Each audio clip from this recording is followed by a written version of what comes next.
I just level up the stage. Go! Levier. All right, I'm in it. All right, welcome to the What's Your Question podcast. I'm on the hunt for the most powerful questions that'll give me the most powerful changes in my life and the lives of others. So what's your question? I got champion DNA. Turn my worries into plays. I don't fold, I'm not a pig. I just level up the stage. I got champion DNA. Last week was phenomenal. Now, the question for this week is going to be, what would you do if you knew you couldn't fail? That's a good question. But before we get into that, we're going to do a recap on last week. We're going to dive off in this, but we're going to do a recap of last week. Now, last week's question was, what's the one thing that I can do that such by doing it would make everything else I do easier or unnecessary? So what I did, I just kind of went through my whole week applying that question every single day. Matter of fact, this is what I did. Now, this is going to be a link on the website if you want to get this. It's just a question. I just ran the question down 4, 5, 6 times. And one of them say, hey, what's the one thing that I can do to launch my podcast that such by doing it would make everything else I do in this area easier or unnecessary? So what I did, I made a list of things. Then I narrowed that list down. And one of the things was, hey, got to do an outline, right? So, but what I also did, I said, hey, what's the one thing I want to do health-wise? Just to be in better overall health. And that came up to be squats, exercising my legs. So I'm going to do a set of squats every day.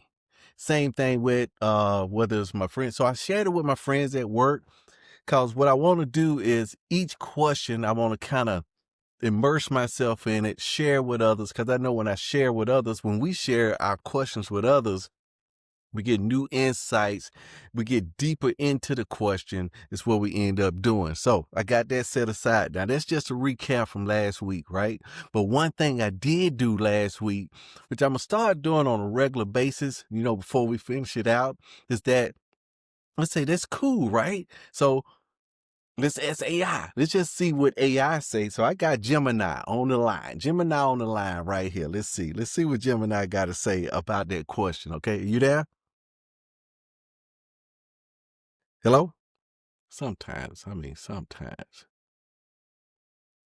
Are you there? Okay, say something. Wow. Man, what is happening? I just did this a minute ago. Sometimes on Gemini, the thing does kind of hang up a little bit, but we're not going to let it go. We're just going to go back. I don't know if it's got to be, let's get back in there. Are you there? Yes, I'm still here. Oh. I'm ready when you are. Okay. What's the one thing that you could do that such by doing it would make everything else you do easier or unnecessary? That's a great question.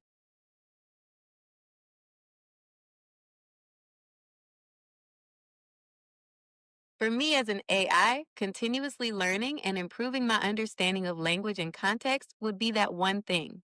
It would make all my interactions, from answering questions to being creative, much more effective and efficient. What about you? We're going to get to that. I thought that was fascinating. Did you think it was fascinating? I thought it was fascinating. So for every week, every question, we're going to be incorporating AI. We're going to ask AI the question, because I thought that was very interesting to ask the AI the questions, okay? So that's what I did last week. This week, like I said, we're getting back into the question of this week, which is, what would you do if you knew you couldn't fail? So I made an outline, of course. I made an outline. And I found this very interesting. I put the prompt in. I'm using AI, right? To kind of let me delve deep. But I've always used this question before. but I never got into the mechanics of what made this question powerful. And that's why I'm getting the AI to dive into what makes it powerful, because it is powerful, right? Now, one of the things it said, and it just blew my mind, right? It said, it temporarily suspends fear as a decision variable.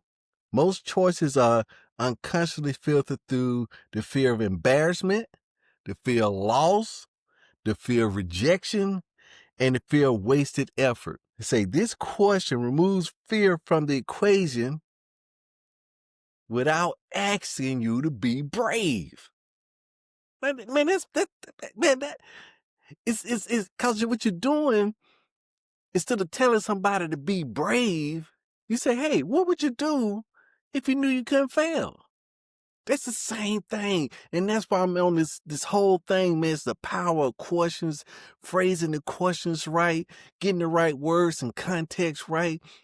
Man, I feel excited that me going through this year, 52 powerful questions, at least 52, right? Because I'm going to do one every week.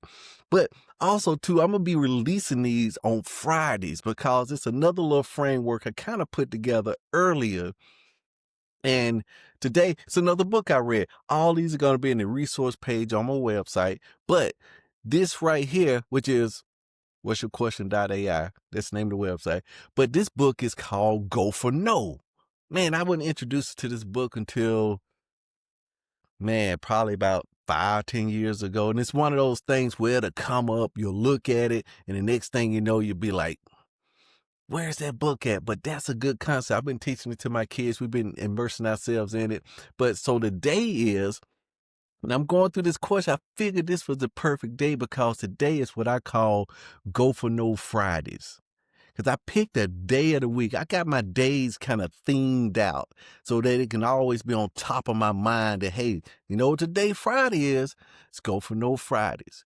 And then Thursday, I got a day. Wednesday, I got a day. Tuesday, for the whole week, I got a themed out day. But Fridays is Go for No Fridays. And on Go for No Fridays, it means that you ask the question or you do the thing that you could possibly fail at.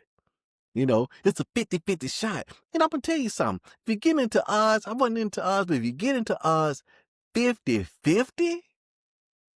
them's some good odds. I know it don't sound right, because I'm on my soapbox. That's going to be on Thursday, which is the 4 agreements. I'm doing old programming. But anyway, the 50-50 shot, in school, we've been taught that 60 is failing, that you got to get 70, 80, 90% right. But in life, if you're doing 3 out of 10 in baseball, then you're in the Hall of Fame. But if you can get to 50-50, most people never looked at what 50-50 means.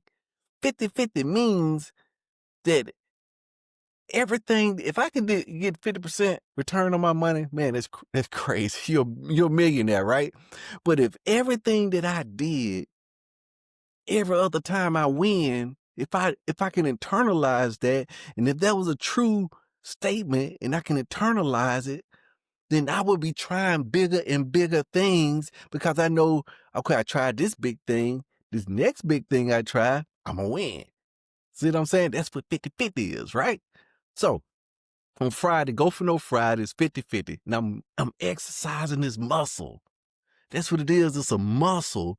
It's a no muscle. It's an exercise muscle. We're exercising the brain, neuroplasticity. So I'm exercising this muscle, right? So here's what I'm doing. So on Fridays, here's what the first day I did. I walked into local burger joint, Milo's.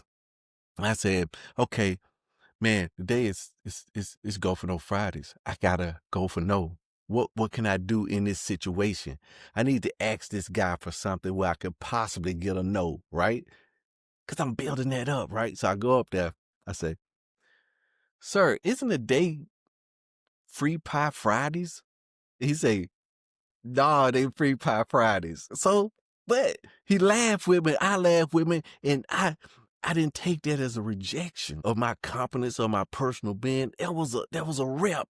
I just lifted a rep. I just did a rep with my mind, and that muscle got built, and I felt good, because we're going to go through the Go for No. I don't know when I'm going to go through it, but we got to go through it, because I'm doing questions, right? What the Go for No is building the no muscles.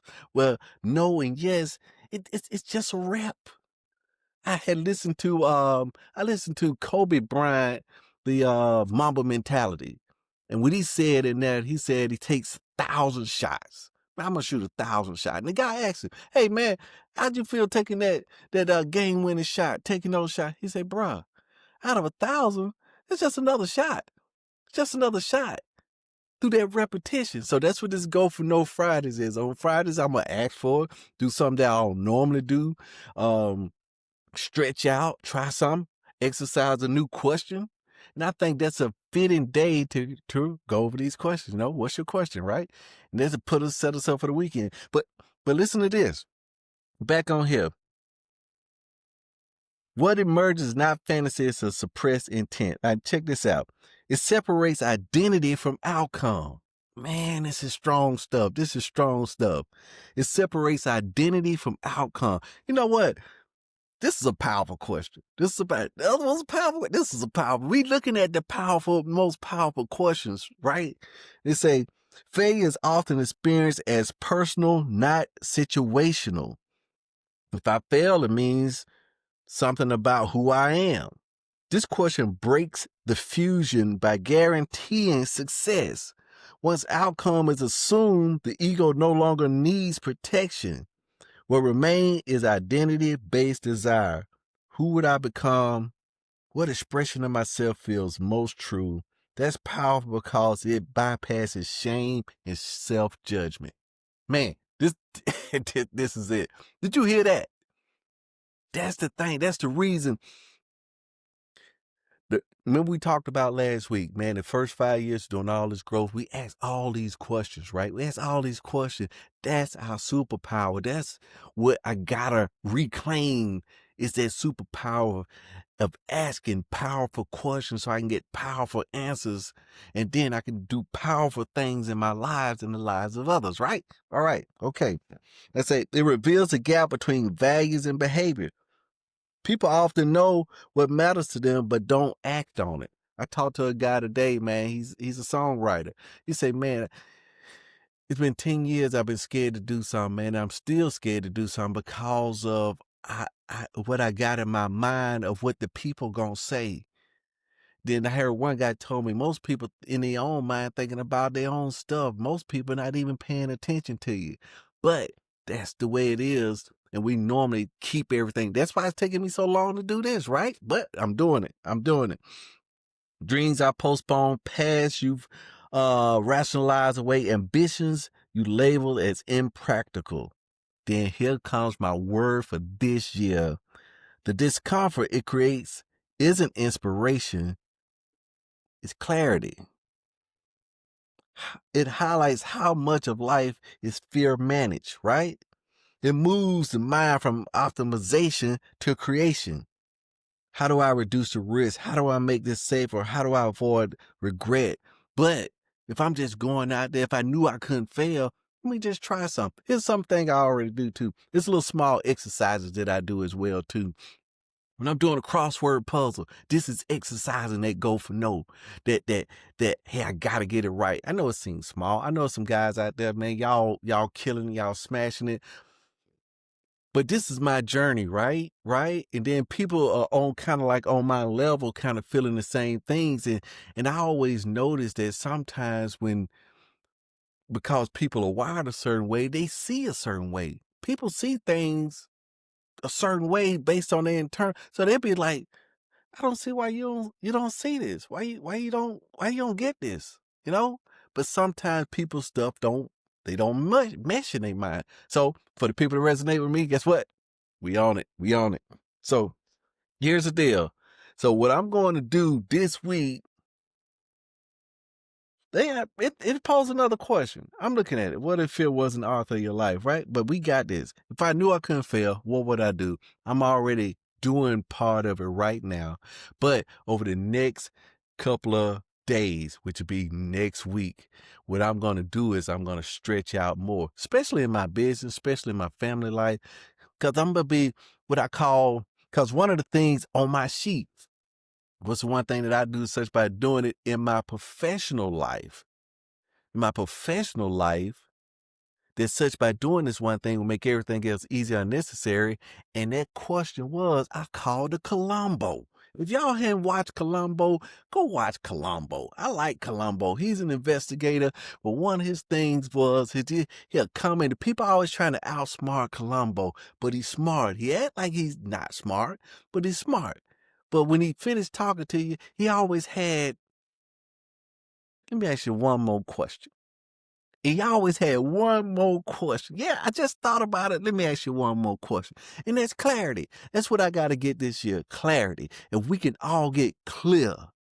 And it's going to start with one more question, probing in a little bit deeper. And you can normally feel it when you need to ask that other question. But then the ego say, man, we don't want to feel like we don't want to look stupid. So we ain't going to ask the question. I'm going to ask the question. I'm going to go for the no. Keep asking the question. You know when to feel it. I'm going to try that thing. You know what I'm talking about. So here's the go. So we know we're going to do next week, right? But I'm going to finish this week off. Let me see what my outline said. I'm going to finish this week off by getting my girl Gemini back on the phone and see exactly what she thinks about this question. We're going to finish it up that way, okay? Let's get back on. Let's see. Are you there? Yes. Still here.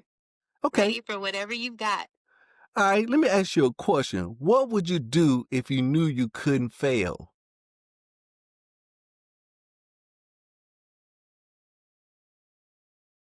If failure wasn't a possibility, I would probably try to instantaneously solve all the world's biggest challenges, from climate change to global poverty. It would be incredible to ensure everyone has a chance to thrive. What about you? That's interesting. We'll come back to that. Here's what I'm going to do. I just thought about it, right? We going, right? We going. We trying to get these powerful questions so we can do powerful changes in our lives, right? But what I'm going to do now, because this Gemini model right here don't keep the context. I could ask Chat GPT. This ask Chat. I wonder if I can get Chat on the line quickly. You know what I'm saying? If I can, I get it on the line. Let's see if I can get Chat on the line quickly. Because I want to be able to keep the context. Now I can't get Chat on the line. So we'll stick with Gemini. But I'm going to keep the context so it'll have a running total of the context of questions that we've asked it. And we'll see how it changes, right? So that's my challenge. I hope y'all got the right challenge. We're going to ask these submit some powerful questions. We want to share them, the ones that have changed your life, or you think that, hey, man, absolutely phenomenal. Or you think, hey, it's a question, hey, I'd like to get it dissected, see what you think about. I love to implement it into my life. I got a whole stack of them, but I want you guys to submit yours as well, too. Comment down below. All this is new for me, right? All this new for me, but I just feel like I think this is a journey. I'm so excited about sharing this and the power of words. So keep doing what you're doing. Keep asking those big questions and then implementing those answers so you can change your life and the lives of others. Peace out. I just level up the stage. Go, Levier.